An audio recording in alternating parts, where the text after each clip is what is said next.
Friends, high range ഫാമിലിയുടെ മറ്റൊരു വീഡിയോയിലേക്ക് എല്ലാവർക്കും സ്വാഗതം. എനിക്ക് കിട്ടിയ ഒരു സാധനം കാണിക്കാൻ വേണ്ടി വന്നു കേട്ടോ. കിട്ടിയെന്ന് വെച്ചാൽ ചുമ്മാ കിട്ടിയതല്ലോ കേട്ടോ, പൈസ കൊടുത്ത് ഞാൻ ഫ്ലിപ്കാർട്ടിൽ നിന്ന് ഓർഡർ ചെയ്ത സാധനം കേട്ടോ. അങ്ങനെ എനിക്ക് ഏട്ടനാട്ടോ ഈ സാധനം വാങ്ങിച്ച് തരാൻ വേണ്ടി പൈസ തന്നത്. അപ്പം എൻ്റെ ഫോൺ ഇങ്ങനെ എപ്പോഴും താഴെ അങ്ങനെ പോകാറുണ്ട്. ഈ പുതിയ ഫോൺ ഇങ്ങനെ പോയിട്ടില്ല, എങ്കിൽ ഈ പുതിയ ഫോൺ താഴെ പോയാൽ പൊട്ടാനുള്ള ചാൻസ് ഉണ്ട്. അതിൻ്റെ കൂടെ കിട്ടിയ കവറാണെങ്കിൽ അത്ര സേഫ്റ്റി ആയിട്ട് ഇരിക്കത്തില്ല, താഴെ ചാടിയാൽ അത് പൊട്ടാൻ ചാൻസ് ഉണ്ട്. അതുകൊണ്ട് അങ്ങനെ ഒരു പുതിയ കവർ വാങ്ങിക്കാമെന്ന് വിചാരിച്ചു. അങ്ങനെ ഫ്ലിപ്കാർട്ടിൽ തപ്പി നോക്കിയപ്പം 200 രൂപ മാത്രമേ ഉള്ളൂ കേട്ടോ ഇതിന്. പക്ഷേ എനിക്ക് 200 രൂപയ്ക്ക് അടിപൊളി സാധനമായിട്ട് എനിക്ക് തോന്നി കേട്ടോ. അപ്പം ഞാൻ വിചാരിച്ചു ഞാനൊന്ന് ഓപ്പൺ ചെയ്യുന്ന വീഡിയോ എടുത്തേക്കാമെന്ന്.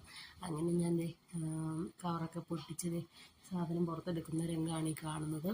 ഇങ്ങനെ ബ്ലാക്ക് കവറായിട്ടൊക്കെ കളർ വരുന്നത്. എന്താ പുറകിൽ ചെറിയ സ്റ്റാൻഡൊക്കെ ഉണ്ട്. അടിപൊളി സാധനമായിട്ട്, സൂപ്പർ സാധനം. എനിക്ക് ഭയങ്കരമായിട്ട് ഇഷ്ടപ്പെട്ടു കേട്ടോ. എല്ലാവർക്കും ഇഷ്ടപ്പെട്ടെങ്കിൽ ഈ കവർ വാങ്ങിച്ച് യൂസ് ചെയ്യുക, അടിപൊളി സാധനമാണ്. അങ്ങനെ എൻ്റെ ഈ വീഡിയോ ഇത്രേ ഉള്ളൂ. വീഡിയോ ഇഷ്ടമായെങ്കിൽ ലൈക്ക് ചെയ്യുക, ഷെയർ ചെയ്യുക, സബ്സ്ക്രൈബ് ചെയ്യുക. മറ്റൊരു വീഡിയോയുമായിട്ട് അടുത്ത ദിവസം വീണ്ടും കാണാം. Bye bye.